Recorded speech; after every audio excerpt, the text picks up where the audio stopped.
Mheshimiwa Naibu Spika, lakini vile vile tumeshuhudia timu ya Simba ikiendelea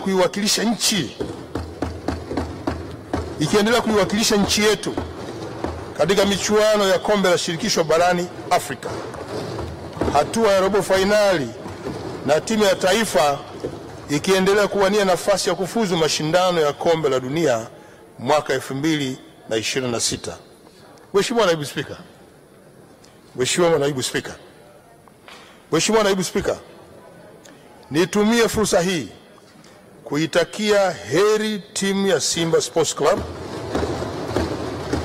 katika mchezo wake wa marudiano leo hii saa 10 jioni uwanja wa taifa wa Mkapa Stadium, ili iweze kufanya vema na kufuzu hatua ya nusu fainali ya mashindano hayo. Inshallah Mwenyezi Mungu leo wa Tanzania tutafurahi.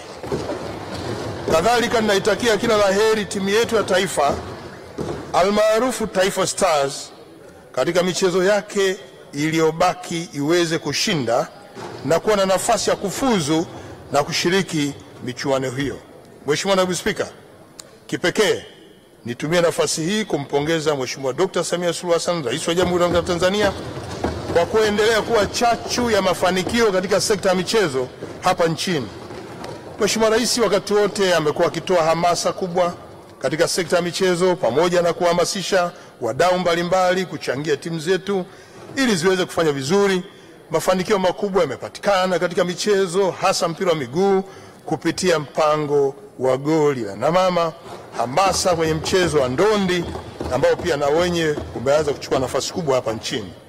Mheshimiwa Naibu Spika, katika mwaka 2025-26 serikali itaendelea na ukamilishaji wa ujenzi wa viwanja vya michezo vya Arusha na Dodoma kwa ajili ya maandalizi ya mashindano ya AFCON 2027.